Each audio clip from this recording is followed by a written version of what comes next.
오늘 이 시대를 살아가는 모든 현대인들은 신분에 상관없이 내면적으로는 많은 좌절감을 가지고 있습니다. 때로는 인생의 회의를 느낄 때가 있습니다. 마음에는 늘 소망을 가지고 싶은데 현실은 전혀 그렇지가 않습니다. 겹겹이 내 주변에는 여러 가지 고난이라는 것들이 둘러싸고 있습니다. 오늘 이러한 시대를 살아가는 우리들에게 어떻게 하면 소망을 가지고 이 난관을 해칠 수가 있으며 이 고난을 우리가 극복할 수 있을까? 그리고 신앙생활에서 가장 중요한 생명과 같은 이 믿음을 잃지 아니하고 가장 뜨거웠던 첫사랑, 그 믿음을 회복할 수가 있을까? 이 시대는 교회의 모습을 보게 되면 무감각하고 무표정하고 그리고 감정이 메말라 버린 이 시대입니다. 예배 시간에 감동이 없습니다. 그리고 움직이기가 싫습니다. 기도하기가 싫고 봉사하기가 싫고 전도하기가 싫습니다. 마음은 때때로는 이렇게 하면 안 된다는 것을 알고 있습니다. 그런데 무기력해져 버렸습니다.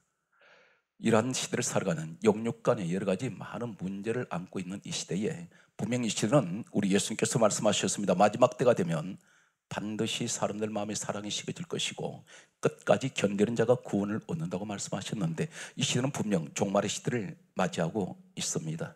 이런 때에 하나님께서는 우리에게 대단히 중요한 말씀을 한 가지를 강조하고 있습니다. 여러분, 지식으로, 내 힘으로, 내 능력으로, 내 권력으로, 내 돈으로 아니면 내 육신의 힘으로 무엇을 해결하려고 하시는 분들이 계시는데 이것은 유한한 것입니다. 한시적인 것이고 한계가 있습니다. 인간의 노력은 반드시 어떤 지점에 도달하면 더 이상은 넘어갈 수가 없습니다. 오늘 살아온 성도 여러분, 내 힘으로 된다고 할 수 있는 것들이 과연 얼마나 될까요? 묻겠습니다. 여러분 몸에 찾아온 질병이 예고 없이 왔습니다. 이 질병을 이길 수 있습니까? 아무도 못 이깁니다.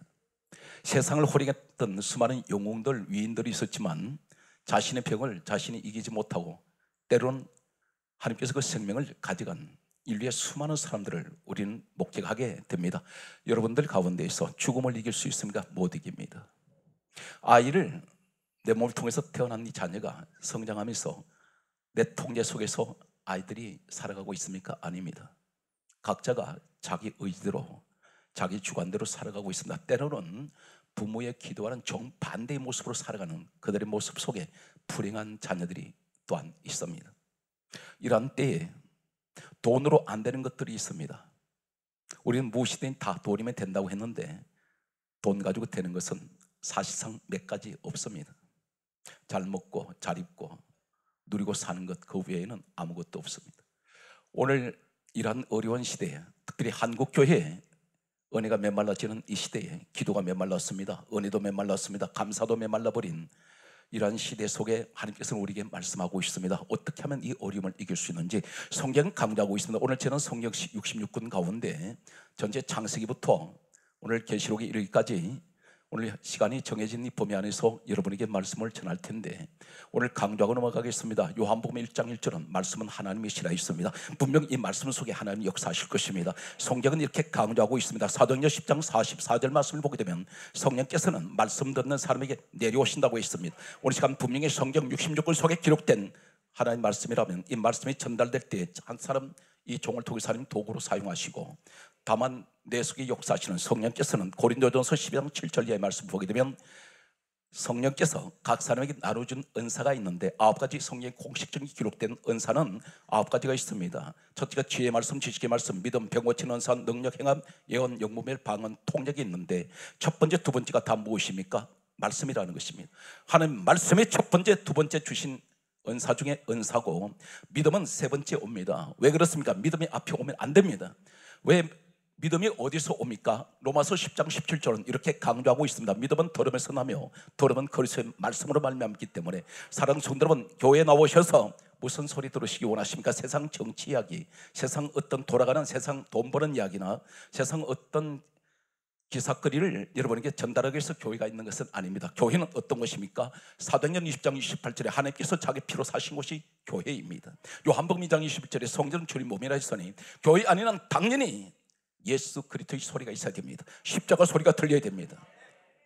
그런데 교회 안에 세상 소리가 지금은 난무해져 버렸습니다. 그러다 보니 교회는 점점 허약해지고 세상으로부터 이제는, 과거에는 교회가 세상을 걱정하는 시대였는데 지금은 세상이 교회를 걱정하는 시대가 되었습니다. 이런 시대에 우리는 어떻게 해야 되겠습니까? 성경 말씀은 이렇게 총체적으로 한마디로 말씀하고 있습니다. 스가랴서 4장 6절에 말씀하시기를 이는 힘으로 되지 아니하고 능으로 되지 아니하며 오직 나의 신 성령으로 되느니라. 오늘 성령으로 말씀하고 있습니다. 사랑하는 성도 여러분, 성령으로 일어나시기 바랍니다. 성령으로 회복되시기 바랍니다. 잃어버린 소망, 다시 성령으로 이 소망을 갖는 오늘 시간 되시기를 간절하게 소원하면서 오늘 성경 말씀을 여러분께 소개하겠습니다. 많은 성경에 등장하고 있는 각 시대의 위대한 인물들이 있습니다. 이 인물들 가운데 공통적으로 나타나는 한 가지 공통점이 있습니다. 여호수아 1장 1절 말씀을 보게 되면 여호수아라는 사람이 있습니다. 이 여호수아는 성경 강자기를 모세의 수종자라고 되고 있습니다. 이 수종자란 의미는 모세를 돕는 자입니다. 모세는 어떤 사람입니까? 광야 40년 사역의 지도자입니다. 광야 사역의 40년 지도자라면 이 광야를 가리켜서 성경 강조하고 있습니다. 사도행전 7장 38절은 광야를 교회라고 말씀하고 있습니다. 그렇다면 40년 동안 모세가 그리 같은 이 광야를 가리켜 교회라고 말씀한다면 광야 교회 지금으로 말씀드리면 단임 목사가 누구입니까? 모세입니다. 모세를 돕는 자가 누구입니까? 여호수아라고 말씀하고 있습니다. 여호수아는 지도자, 다시 말해서 이 여호수아는 가나안 땅의 영웅이 됩니다. 모세 다음이 후계자가 되는데 한 번도 이 사람은 후계자가 되리라고 하는 상상도 못했습니다. 그런데 성경 말씀 보게 되면 이 여호수아가 첫 번째는 주의 종을 돕는 사람이었고, 그리고 성경이 이렇게 강조하고 있습니다. 이 사람이 어떤 사람입니까? 이 당시에 몇 명이 있었느냐면 출애굽기 12장 37절 말씀을 보게 되면 장정이 60만 명이 있었다고 했습니다. 이 장정 60만 명은 어떤 사람입니까? 성경 말씀은 이렇게 기록하고 있습니다. 민수기 1장과 2장에 보게 되면 남자 나이 20세에서 50세까지만 장정으로 계산하고 있습니다. 그렇다면 60만 명 가운데 한 사람, 스카웃된 사람이 여호수아입니다. 이 사람은 모세를 돕는 사람인데 그 당시에 수많은 사람들이 있었습니다. 여러분들의 성경이 기록하고 있는 내용을 아시는지 모르겠습니다만 아론, 나답, 아비오 70명 장로가 있습니다. 이 사람들이 전부 다 지도자들입니다. 이 사람들 가운데 다 모세의 후계자가 나오리라고 생각했습니다. 그러나 이 사람들 상식을 다 깨버립니다. 하나님은 모세를 돕는 수종자, 시종이라고 또 기록하기도 합니다. 이 여호수아를 들어서시는 이유가 무엇일까요? 첫 번째는 주의 종을 돕는 사람이었고, 성경 말씀을 보게 되면 이렇게 기록하고 있습니다. 출애굽기 33장 11절 말씀을 보게 되면 성경은 다음 같은 말씀을 강조하고 있습니다. 여호수아는 회막을 떠나지 아니하니라. 회막은 하나님의 집, 그 당시 성막을 의미하고 있습니다. 지금으로 말씀드리면 복음적으로 교회를 의미합니다. 하나님의 성전을 의미하는데 이 사람은 항상 하나님의 성전을 떠나지 않습니다. 두 가지 공통점이 있습니다. 주의 종을 도와주는 사람이며 항상 하나님의 몸된 회막을 사랑했던 사람, 하나님의 교회를 사랑합니다. 오늘 이 사람에게 성경 말씀은 이렇게 기록하고 있습니다. 시간이 흘러갑니다. 민수기 27장 18절 말씀을 보게 되면 어느 날 갑자기 하나님께서 이 여호수아에게 안수를 하라고 말씀합니다. 그러면서 하신 말씀이 그는 하나님의 지혜의 영이 임한 사람이라고 말하고 있습니다. 지혜의 영, 성령이 함께하는 사람이라고 있습니다. 안수를 주의 종이 했습니다. 성경 말씀은 이 성경에 공식적으로 여호수아는 두 번 안수를 받는데 신명기 34장 9절 말씀을 보게 되면 모세가 120세 나이로 이제 이 사람이 이 땅을 떠나기 직전에 후계자가 정해지지 않았습니다. 그런데 갑자기 하나님께서는 여호수아를 데려다가 그에게 안수하라 말씀합니다. 모세가 직접 안수할 때에 모세에 있던 영권이 여호수아에게 넘어가 버립니다. 다시 말씀드려 하나님이 직접 세운 사람이 누구입니까? 여호수아입니다. 오늘 여기서 우리는 한 가지 기억합니다. 여러분들이 성령을 받으셔야 됩니다. 성령을 받은 사람이 교회 주의 종을 돕습니다. 성령 받지 못한 사람은 항상 교회 반대편에 서게 되어 있습니다. 모든 보이는 것마다 부정적으로 보입니다. 한 가지 기억하세요. 똑같은 선글라스를 끼고 있는데 맑은 유리에 선글라스를 낀 사람은 세상이 맑게 보여요. 그러나 똑같은 선글라스를 꼈지만 까만 유리알을 낀 이 안경을 가지고 세상을 바라보고 있어요. 세상이 온통 까맣게 보입니다. 붉은 색깔에 따라서 전부 사물이 그 색깔로 바꿔진다는 사실입니다. 오늘 사랑하는 성도 여러분, 여러분이 몇 살 부정적으로 보십니까? 한 가지 기억하세요. 당신의 마음이 병들었기 때문입니다. 내 마음이 건강하지 않기 때문에, 내 마음이 부정적이기 때문에 세상 모든 보이는 게 다 부정적으로 보입니다. 건강한 눈으로 바라보십시오. 건강한 눈으로 바라보면 모든 것이 건강하게 보입니다. 오늘 성경 말씀을 보게 되면 이 여호수아, 이 사람은 성령의 사람이었습니다. 두 번째, 우리가 잘 알고 있는 구약의 요셉이라는 사람이 있습니다. 창세기 41장 38절 말씀을 보게 되면 17세 나이에 이 사람은 애굽으로 억울하게 끌려간 사람입니다. 노예로 팔려갔습니다. 그 당시 노예 제도는 돈으로 주고 일단 사게 되면 상품같이 받았습니다. 돈으로 산 사람은 이 사람을 죽여도 살인죄에 해당이 되지 않습니다. 이 사람 노예로 팔려가는 순간 이미 이 사람은 죽은 목숨이나 다름없습니다. 뭐냐면 이국 땅으로 끌려갔습니다. 그런데 이 사람의 17세 나이, 이때 하나님 주신 것이 무엇입니까? 해와 달과 별이 절하는 꿈을 꾸었고 곡식단들이 절하는 꿈을 꾸었습니다. 이 사람 꿈을 가지고 있습니다. 곡식단은 땅에 있는 것이고 해달별은 하늘에 있는 것입니다. 천하를 움직일 수 있는 막강한 권력을 하나님께서 이 사람에게 꿈을 주셨습니다. 그런데 꿈이 오고 난 후에 이 사람 노예로 팔렸습니다. 그런데 13년 동안에 파란만장한 애굽 땅에서 이 사람은 모함을 받아서 감옥에 들어갔습니다. 완전히 밑박으로 들어갔을 때 세상 사람은 그를 기억하는 사람이 없습니다. 노예 한 사람이 감옥에 들어갔는데 그것도 청년 요셉이 감옥에 들어가 있을 때에 이국 땅에서는 이방인 이 사람에 대해서는 아무도 관심을 가져주지 않습니다. 그런데 단 한 분이 관심을 갖습니다. 누가? 하나님께서. 이 사람이 13년 동안에 그렇게 파란만장한 인생을 살면서 어느 날 전격적으로 이 사람은 국무총리로 세우실 때에 남의 나라 땅에 가서 노예가 이 사람의 병원 한 군도 없습니다. 그런데 갑자기 국무총리로 데려 세우신 것은 이 사람이 어떤 사람입니까? 성경 말씀을 이렇게 기록하고 있습니다. 창세기 41장 38절에 애굽의 바로 왕이 이 사람에 대해서 이렇게 말합니다. 저 사람 속에는 하나님의 영이 있다고 했습니다. 성령이 계신다는 것입니다. 불신자가 그것을 보고 있습니다. 다시 말해서 이 요셉은 성령의 사람입니다. 성령의 사람은 어떤 사람입니까? 아무리 힘들고 어렵고 고난 가운데 있고 모함을 당하고 아무리 핍박 가운데 빠져 있어도 성령의 사람은 결코 꿈을 버리지 않습니다. 내게 주신 이 꿈은 반드시 이루어집니다. 사랑하는 성도 여러분, 이 시대의 꿈이 어떤 것인가요? 하는 말씀이 꿈입니다. 이 말씀을 붙드시기 바랍니다. 오늘 이 시대 청년들이요, 낙심하지 마시기 바랍니다. 성령을 받으세요. 성령의 기름 부으심이 임하면 반드시 좌절의 시대, 고난의 시대, 절망의 시대, 낙심하는 이 시대에 꿈을 접지 마시고 성령이여 우리 청년들에게 임하여 주셔서 반드시 이 꿈의 이 소망이 이루어지기를 예수 이름으로 축복합니다. 성령을 받으시기 바랍니다. 요수아도 성령의 사람이었습니다. 지도자가 될 수 없는 사람입니다. 요셉도 지도자가 될 수 없습니다. 그러나 단 한 가지, 성령이 함께할 때에 하나님께서 이 사람들을 위대한 인류 역사의 놀라운 시대의 주인공으로 세운다는 사실입니다. 오늘 그 현장에 여러분이 계시기 바랍니다. 이 말씀을 들어도 성경 말씀은 이렇게 기록합니다. 하나님 말씀을 내가 말씀을 받아들 때에 그 말씀이 여러분에게 역사하시면 여러분이 이 시대의 주인공이 될 수 있습니다. 오늘 사랑하는 성도 여러분, 성경 말씀은 계속해서 또 한 사람을 소개합니다. 요수아나 요셉이나 오늘 이 시간 소개하는 이 사람 역시 그들은 근본적으로 지도자가 될 수 없는 사람들이었습니다. 단 한 가지 공통점은 성령이 그들과 함께 있습니다.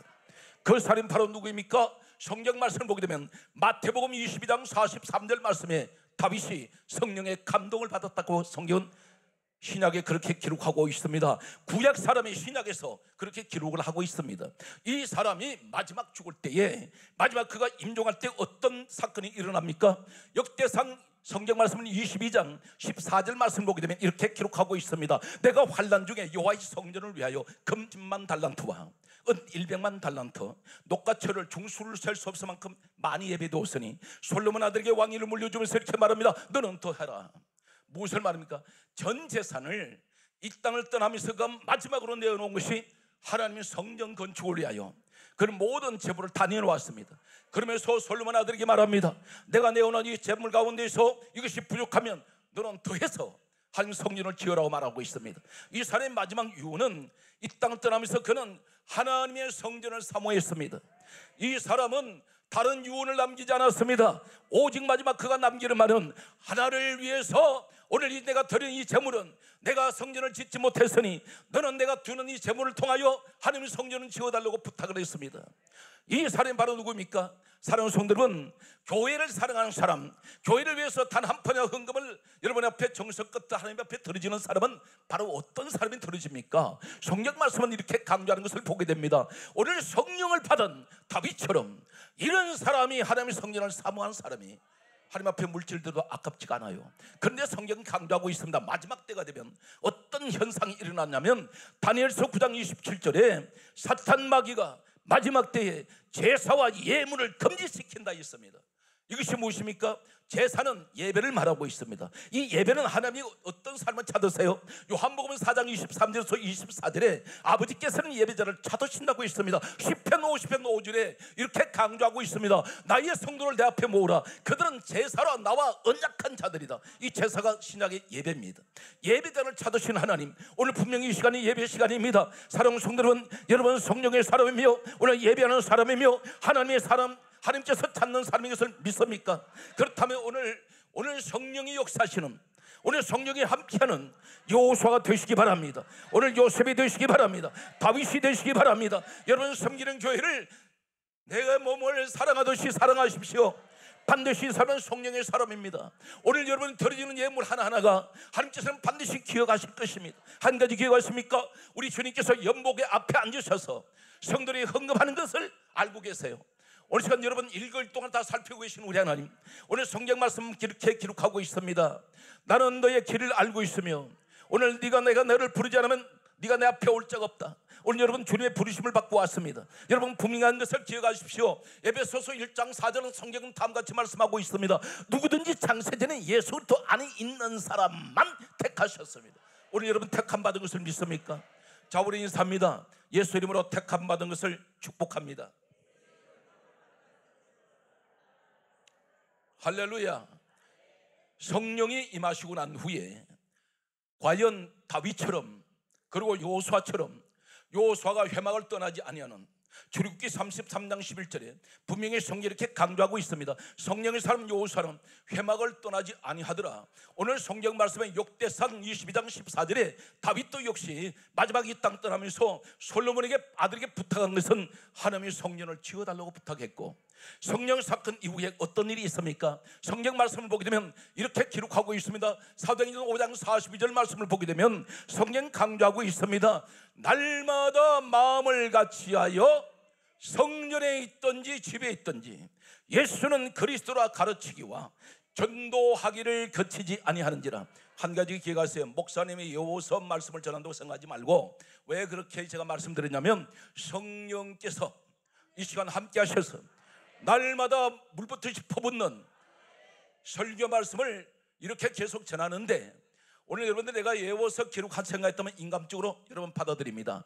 그러나 목사님 속에 지금 역사하시는 성령님이 오늘 성경에 기록된 그대로 말씀을 지금 전달하게 하는데, 지금 내가 이 쏟아내는 이야기는 생각을 해서 오는 시간이 아니라 바로바로 나오는 시간이기 때문에 오늘 저도 오늘 말씀을 통해서 은혜를 받고 있습니다. 왜 그렇습니까? 내가 지어낸 이야기가 아니잖아요. 오늘 성경 말씀에 기록된 이야기지 않습니까? 오늘 사랑하는 성도들은 이 말씀을 받는 자가 고린도후서 3장 3절에 하나님 말씀을 내 마음에 기록하면 이 말씀이 누가복음 8장 11절에 말씀이 씨앗이라 있습니다.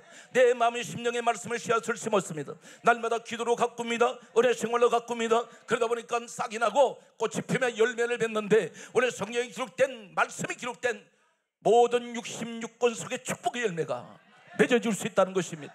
오늘 성경 말씀은 이렇게 강조하고 있습니다. 우리는 여호수아를 보았습니다. 요셉을 보았습니다. 또 다윗을 보았습니다. 이 사람들의 공통점은 한결같이 그들은 성령의 사람이었습니다. 이 사람들 또한 공통점이 어떤 것인가요? 이 사람들은 전혀 왕이 될 수 없는 사람이었고 지도자가 될 수 없는 사람이며 국무총리가 될 수 없는 가장 열악한 환경에 있었습니다. 그렇다면 오늘 이 시간 내게 말씀합니다. 성령을 받으면, 성령이 함께하면 내가 상상하지 못하는 오늘 여호수아를 지도자로 삼으신 하나님, 오늘 성경 강자입니다. 요셉을 지도자로 삼으신 하나님, 다윗을 왕으로 삼으신 하나님, 오늘 이 시간 주여 내가 밑바닥을 헤매고 있습니다. 주여 오늘 이 시간 내가 주님 손에 잡히기 원합니다. 성령이여 나와 함께하여 주셔서 우리 한국교회를 세계에서 가장 하나님께서 귀하게 쓰시는 한국교회가 되게 하여 주시고 우리 성도들이 되게 하여 주시기를 주 예수 이름으로 축복합니다.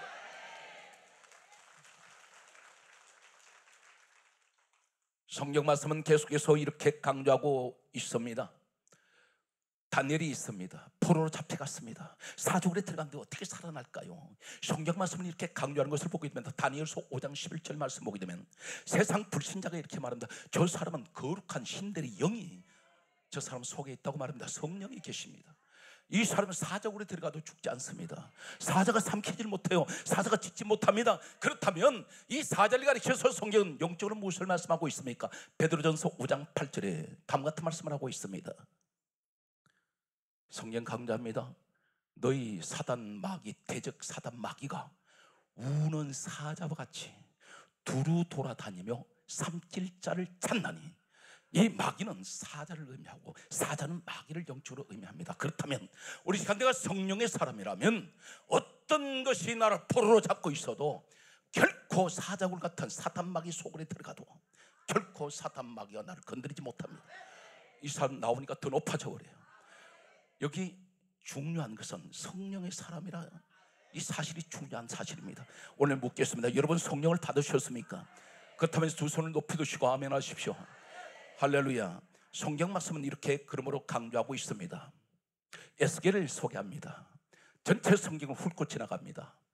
에스겔서 37장 1절에 보게 되면 에스겔이라는 사람이 포로로 잡혀있는데 성령께서 하나님의 영이 에스겔을 이끌고 가고 계세요. 어디로 가느냐면 골짜기로 데려가십니다. 그 골짜기에 갔는데 깊은 골짜기로 가는데 거기 보았더니 뼈들이 태산을 이루고 있습니다. 이 뼈들이 태산을 이루고 있는데 하나님께서 가르쳐 주십니다. 에스겔 37장 11절에 말씀하시기를 이 뼈들은 이스라엘의 온 족속이라. 다시 말해서 이스라엘 민족을 의미하고 있습니다. 바싹 말랐는데 어느 정도 말랐을까요? 그들이 말하기를, 우리 하나님께서 대신 말씀하십니다. 그들이 이르기를 이 뼈들이 우리는 말랐고 우리의 소망이 없어졌으니 우리는 다 멸절되었느니라, 이렇게 말하고 있다는 것입니다. 뼈들이 말라버렸습니다. 우리 마음 속에 이 시대는 전부 말라버린 시대입니다. 은혜 말랐습니다. 껍데기는 화려한 모습을 하고 있습니다. 건강한 모습으로 보입니다. 그런데 속은 마치 나병 환자처럼 속은 썩어가고 있습니다. 그런데 은혜도 말랐습니다. 감정 말랐습니다. 우리는 마른 뼈다귀 같은 그런 신앙생활을 하고 있는데 세 가지가 말라버렸더니 무엇이 없나요? 우리의 소망이 없어져 버렸습니다. 은혜가 말라진 상태에서는 소망은 없습니다. 감사가 말라진 상태에서는 감사하는 일이 일어나지 않습니다. 다 말라버렸습니다. 그러면서 스스로 말하기를 우리는 다 멸절되었다, 망했다는 것입니다. 이것을 우리 하나님은 듣고 계세요. 그러면서 성경 말씀은 이렇게 말씀하고 있습니다. 우리 하나님께서 에스겔에게 물으십니다. 이 뼈들이 살겠느냐? 그랬더니 에스겔이 한 말이 주께서 아십니다. 이 말 속에는 약간 회의적인 소리가 들려옵니다. 무슨 말입니까? 눈으로 보기에는 뼈가 어떻게 뼈다귀가 저 살아납니까? 그런데 주께서 아시나이다 했더니 우리 하나님께서 에스겔에게 다음과 같은 말씀을 하고 있습니다. 에스겔 37장 4절에 말씀하시기를 너는 이 뼈들에 대하여 대언하라. 대언이라 말은 네 말 하지 말고 하나님 말씀을 그대로 전달하라는 것입니다. 그러면서 하실 말씀이 여호와의 말씀을 들을지어다. 오늘 이 현장이 되시기 바랍니다. 여호와의 말씀을 들을지어다. 여호와의 말씀을 들을지어다. 주여 내가 하나님의 말씀을 듣겠나이다. 오늘 주의 종을 통해서 오늘 전달하는 하나님의 말씀을 내가 듣고 있나이다. 그럴 때에 오늘 에스겔이 에스겔 37장 4절 말씀에 보면 하나님 말씀을 대언할 때에 성경 강조하고 있습니다. 에스겔 37장 10절에 이뼈 젖뼈가 살아나는데 이뼈 젖뼈가 말씀 듣는 가운데 살아나는데 큰 군대더라. 뼈들이 살아나 버려요. 오늘 현장 되시기 바랍니다. 간절하게 소망합니다. 주여 우리 한국교회가 마른 뼈 같은 우리 교회에 마른 뼈 같은 성도들의 심령 속에 주여 오늘 이 시간에 말씀이 들려질 때에 오늘 이 말씀을 듣는 모든 성도가 다 살아나는 한국교회의 기적이 이 밤에 일어나게 하여 주시기를 예수 이름으로 축원합니다. 사랑하는 성도들은 말씀을 말씀으로만 듣지 말고 저 말씀이 내게 생명의 말씀으로 받으십시오. 오늘 여러분 반드시 이 밤에 내가 이 시간 예배 드리고 말씀 받고 있는 이 시간에 두고 내 가정의 문제가 해결받아 버리고 내 환경이 열려버리는 이 기적이 일어납니다. 이것이 말씀의 기적이라는 것입니다. 오늘 성경 말씀은 그러므로 우리에게 이렇게 말씀하고 있습니다. 오늘 성경 말씀의 사랑하는 성도들은 성령의 사람은 하나님이 무슨 일을 시키실까요? 반드시 세상을 하기 위해서 성령 오시지 않습니다. 은사도 주지 않습니다. 그러면 은사는 성령님은 누구에게 주실까요? 성경 말씀을 보게 되면 이렇게 기록하는 것을 보게 됩니다. 출애굽기 35장 30절 말씀을 보게 되면 하나님께서 최초로 이 땅에 성막을 지으신 후에 한 사람을 세우시는데 그 성막을 짓는 사람을 세웁니다. 그 성막에는 여러 가지로 많은 일을 해서 하나님의 성물들을 만들어야 되는데 하나님의 성전 일을 오늘날 다시 복음적으로 말씀드려서 하나님의 교회 일을 하는 사람은 어떤 사람에게 하나님께서 교회의 직분을 맡기십니까? 어떤 직분이든 상관없습니다. 하나님께서 주시는 직분은 하나도 귀하지 않은 것이 없어요. 집사든 권사든 장로든 안수집사든 회장이든 어떤 구역장, 전혀 직분에 높고 낮은 것이 없습니다. 전부 봉사직입니다. 그런데 오늘 성경 말씀을 이렇게 강조하고 있습니다. 출애굽기 35장 30절 말씀을 보게 되면 반드시 하나님의 성막일을 하는 사람은 지명됩니다. 내가 내 스스로가 오늘 한 목사님이 나를 좋게 보셔서 아니면 나를 일꾼으로 보셔서 세우셨구나, 아닙니다. 하나님의 집의 일꾼은 반드시 하나님께서 오늘 성경 말씀을 보게 되면 하나님께서 직접 세우시는 것이 아니라 주의 종 모세를 통하여 너는 부살레를 지명하여, 성경이 이렇게 강조하고 있습니다. 여러분 직분 받은 건 주의 종이 인간이 세운 것이 아니라 인간의 직분 준 것이 아니고 배후에 누가 계시냐면 요한복음 4장 23절 24절에 하나님은 영이세요. 영이신 하나님은 오늘날 주의 종을 통하여 담임 목사를 통하여 직분을 주신다는 사실입니다. 오늘 이 직분을 받을 때 반드시 지명된 사람의 직분을 받습니다. 그러면 직분 받을 때 어떤 사람이 그 일을 합니까? 하나님의 영이 성령이 임하는 사람, 교회 일꾼 되는 사람에게 성령이 임합니다. 그러면서 세 가지를 주세요. 사랑하는 성도들은 여러분 지혜를 받기 원하십니까? 총명하기를 원하십니까? 지식이 있는 사람 원하세요? 이 지식은 세상에서 주는 지식이 아니고 하늘에서 주시는 지식인데 주여 하늘에서 내려온 지혜, 하나님 주시는 총명 내게 주시옵소서. 오늘 여러분들이 생각할 때에 제가 기억력이 좋은 사람이 아니에요. 저는 머리가 썩 좋은 사람이 아닙니다. 그런데 어떻게 이렇게 말씀을 전할 수 있느냐? 하나님이 주시는 말씀이 지혜가 있으니까 전하는 거예요. 오늘 중요한 것은, 그것은 내가 나딘 것은 내 스스로 나딘 것이 아니라 내 속에 역사하시는 우리 성령님의 은혜로, 성령님의 능력으로 이 말씀을 전할 수 있다는 것입니다. 오늘 성경 말씀은 그러므로 출애굽기 35장 30절은 이렇게 강조하고 있습니다. 지혜와 총명과 지식을 주시며 여러 가지 일을 할 수 있는 은사를 주신다는 겁니다. 무슨 일을 하라고? 하나님 성전 일을 하라고. 너 사업 돈 버는 일에 내가 은사 주지 않았다는 거예요. 세상에 나가서 세상 일 하라고 준 것 아니라는 것입니다. 모든 목적은 하나님의 일을 위하여 은사를 주시는 거예요. 그래서 우리가 하나님 앞에 기도할 때 반드시 중요한 것은 오로지 예수 그리스도, 오로지 하나님. 저는 강조합니다. 왜 우리를 지으셨을까요? 반드시 이 세상에는 무엇이든지 만드는 사람은 만드는 사람의 목적이 있습니다. 우리 하나님의 사람을 지으셨을 때에 이사야 43장 21절에는 이 백성은 내가 나를 위하여 지었나니 나를 찬송하게 하려 합니다. 하나님께 영광 돌리라고 성경 강조하고 있습니다. 골로새서 1장 16절에 세상 만물은 예수 그리스도를 위하여 만물이 창조되었고, 예수를 위해서 우리가 태어났습니다. 예수를 위해서 살아야 됩니다. 예수 위해서, 따라하세요. 오직 그리스도를 위하여. 사랑하는 성도 여러분, 그리스도를 위해서 사업이 번창해야 됩니다. 그리스도를 위해서 직장에서 날마다 머리 대야 됩니다. 그리스도를 위해서 여러분 자녀가 축복을 받아야 됩니다. 성성장구해야 됩니다. 건강하셔야 됩니다. 가정이 평화로워야 됩니다. 교회가 든든히 서야 됩니다. 목축은 하나입니다. 예수를 위하여. 오늘 성경 말씀에 보게 되면 성경이 이렇게 강조하고 있습니다. 신약으로 넘어오겠습니다. 사도행전 5장 15절에서 16절에 보면 베드로라는 사람이 있습니다. 이 사람이 누구인가요? 예수님 부인하고 저주했던 사람입니다. 도망간 사람입니다.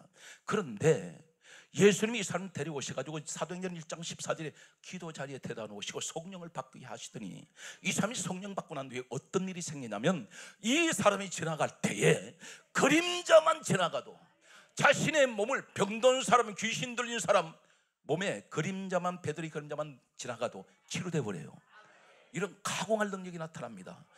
잠시 전에 베드로가 허약한 사람이었는데 그런데 성령 받고 나서 사람이 달라져 버립니다. 수많은 병든 사람은 귀신 들린 사람이 베드로 그림자만 지나가도 자기들한테 덮일 줄 생각하고 길거리 앉아 있습니다. 누워 있습니다. 그런데 성경 말씀을 이렇게 기록하고 있습니다. 베드로 그림자가 지나갈 때 이 사람들 병든 사람이 치료되고 귀신 들린 사람이 귀신 나가버립니다. 성경 말씀은 계속해서 말씀을 보게 되면 바울이라는 사람이 있습니다. 이 바울이 어떤 사람이었나요? 예수 믿는 사람은 잡으러 돌아다녔던 사람이고 성경 말씀을 보게 되면 사도행전 7장 58절에 말씀 전하던 서대반을 돌로 쳐서 죽인 장본인입니다. 그 사람 이름이 본래 사울입니다.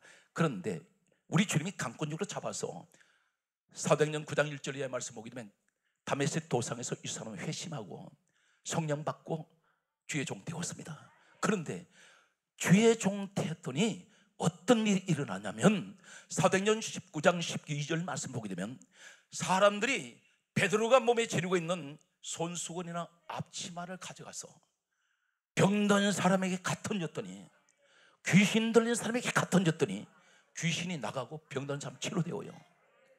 오늘 놀라운 일이 일어납니다. 중요한 걸 기억하세요. 나는 지금까지 늘 넘어졌습니다. 신앙생활 제대로 해본 적이 없어요. 늘 실패했습니다. 때론 주님을 향하여 원망도 했습니다. 베드로처럼. 그리고 때론 사울처럼 주님 반대편에 서기도 했습니다. 그런데 놀라운 사실은 성령을 받으면 베드로처럼 가공할 능력이 나타날 수 있고 바울처럼 이런 능력이 나타날 수가 있습니다. 그러므로 성령 강조하고 넘어갑니다. 이는 힘으로 되지 아니하면 능으로 되지 아니하며 오직 나의 신으로 되느니라.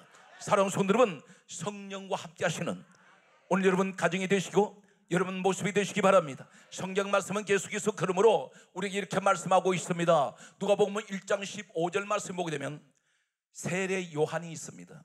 세례 요한이라는 사람이 어떤 사람이냐면 모태로부터 성령 충만 받았다고 성경이 기록합니다. 다시 말해서 어머니 배에서 태어나기 전에 이미 이 사람은 성령 충만 받았습니다. 성령 충만 받았던 이 사람이 나중에 어떤 사람이 됩니까? 요한복음 3장 30절 대표적으로 말씀드리면 이 사람은 항상 이런 생각을 가지고 있습니다. 예수 그리스도는 흥하여 하겠고 나는 쇠하여 하리라. 이 말이 무슨 말입니까? 우리 주님만 잘 되고 우리 주님만 높임 받으시고 우리 주님만 영광 받으시고 나는 아무렇게나 되어도 상관없습니다. 망가져도 상관없습니다. 항상 바울의 고백이 어떤 것입니까? 빌립보서 1장 20절에 이렇게 바울은 고백합니다. 내가 살든지 죽든지 내 몸에서 그리스도께서 존귀하게 되게 하려 합니다. 오늘 사랑하는 성도 여러분, 우리 주님만 존귀해지신다면 하찮은 내 인생은 망가져도 상관없습니다. 이것이 세례 요한이 고백이었고 바울의 고백입니다. 성경 말씀은 이렇게 말씀하고 있습니다. 그러므로 오늘 성경 말씀은 요한복음 15장 26절에 예수님께서 말씀하시기를 진리의 성령이 오시면 따라서요 그가 나를 정언할 것이요. 성령이 오신 목적이 무엇이라고요? 예수님 정언하라. 사랑하는 성도 여러분, 이 정언은 전도자를 말합니다. 가는 곳마다 만나는 사람마다 때를 얻든지 못 얻든지 예수 전하세요. 이 사람 속에 누가 계신지 아십니까? 성령이 계세요. 그것을 스스로가 확정할 수 있어요.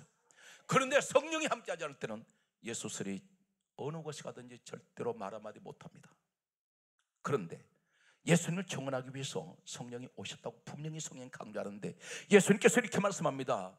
부활하시고 난 후에 요한복음 20장 22절에 도망간 제자들이 있는 곳으로 찾아오셨습니다. 그리고 하시는 말씀이 성령을 받아라. 성령을 받아라 말씀하세요. 다른 말씀 안 하세요. 성령 받아라. 오늘 우리에게 말씀합니다. 주여, 나는 날마다 넘어지고 있습니다. 날마다 실패합니다.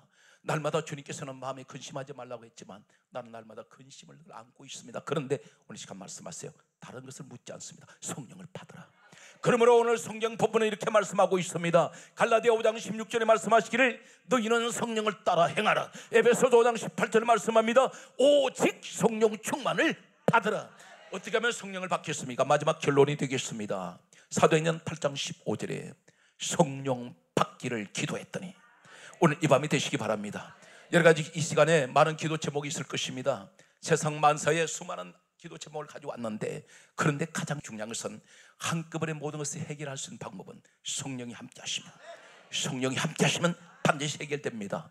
인생에 목마른 사람들, 성경 말씀은 이렇게 기록합니다. 요한복음 7장 37절 이하에 성령을 가리켜 예수님이 이렇게 말씀합니다. 누구든지 목마른 자는 내게로 와서 마시라. 그 배에서, 나를 믿는 자는 그 배에서 생수의 강이 흘러나리니. 이런 성령을 가리켜 말씀하신 것이라. 성령이 임하면 인생에 갈증이 없어져 버립니다. 메마름도 없어져 버립니다. 목마름도 없습니다.